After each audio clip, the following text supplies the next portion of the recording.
Assalamualaikum warahmatullahi wabarakatuh. Saya Muhammad Sadam Segaf dari Fakultas Dakwah dan Ilmu Komunikasi, Program Studi Komunikasi dan Penyiaran Islam. Saya dari kelas 2F dengan NIM 125129023. Baik, di sini saya akan menjelaskan tentang etika dan filsafat komunikasi. Etika menurut KBBI adalah ilmu tentang apa yang baik dan apa yang buruk dan tentang hak dan kewajiban atau kita disebut dengan akhlak. Adapun menurut para ahli, yaitu menurut Ahmad Amin, etika adalah suatu ilmu yang menjelaskan hal yang berkenan dengan arti baik dan buruk serta yang semestinya dilakukan oleh manusia. Selain itu, menyatakan sebuah tujuan yang harus dicapai manusia dalam perbuatannya dan menunjukkan arah untuk melakukan yang semestinya dilakukan oleh manusia. Adapun pandangan yang kedua, menurut Hamzah Yakub, etika adalah ilmu yang menyelidiki tingkah laku dan baik dan buruknya serta memperlihatkan perbuatan manusia sejauh yang dapat diketahui oleh akal pikiran manusia. Adapun kata komunikasi. Komunikasi menurut KBBI yaitu pengiriman dan penerimaan pesan atau berita antara dua orang atau lebih sehingga pesan yang dimaksud dapat dipahami antar kedua belah pihak.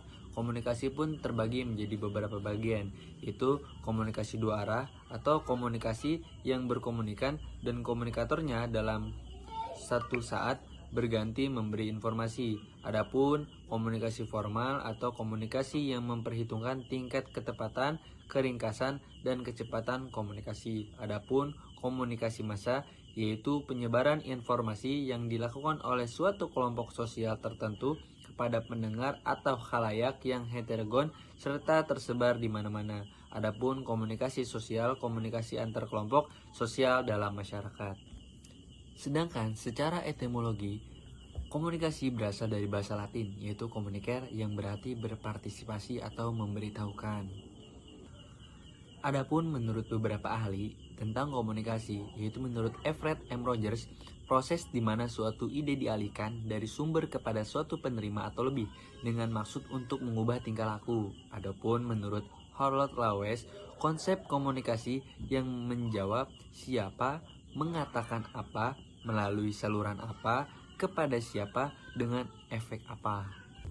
Pengertian terakhir yaitu tentang filsafat. Dalam buku Filsafat Komunikasi karangan Muhammad Zamroni, beliau mengatakan bahwa filsafat adalah usaha untuk memahami atau mengerti dunia dalam hal makna dan nilai-nilainya. Bidang filsafat sangat luas dan mencakup serta keseluruhan sejauh dapat dijangkau oleh pikiran manusia. Filsafat berusaha untuk menjawab pertanyaan-pertanyaan tentang asal mula dan sifat dasar alam semesta, tempat manusia hidup serta yang merupakan tujuan hidupnya. Baik, di sini saya akan menjelaskan tentang teori-teori pengalaman dan interpretasi. Teori pengalaman berangkat dari pandangan bahwa pengetahuan manusia berasal dari pengalaman hidupnya, baik pengalaman inderawi, sosial maupun budaya. Dalam perspektif antropologi dan komunikasi, pengalaman menjadi dasar munculnya makna dan pemahaman terhadap realitas. Pengalaman tidak hanya bersifat individual tetapi juga kolektif karena dipengaruhi oleh budaya, sejarah, dan lingkungan sosial. Adapun teori yang menjelaskan tentang interpretasi, yaitu dalam sebuah jurnal berjudul Pendekatan Hermeneutika dalam Pengkajian Islam. Hermeneutika adalah interpretasi yang awalnya digunakan oleh para sarjana dengan menghadirkan makna dalam teks-teks klasik dan sejak itu dikembangkan lanjut di bidang lain. Riset dan kajian tersebut sudah ada sejak lama dan digunakan oleh bangsa-bangsa barat, khususnya oleh kaum sekuler. Hermeneutika juga memiliki ciri dan prinsip tersendiri serta telah melahirkan beberapa tokoh yang aktif secara internasional. Saat menafsirkan bahasa, kami ingin bertujuan untuk memahami teks menulis yang dipahami dengan baik.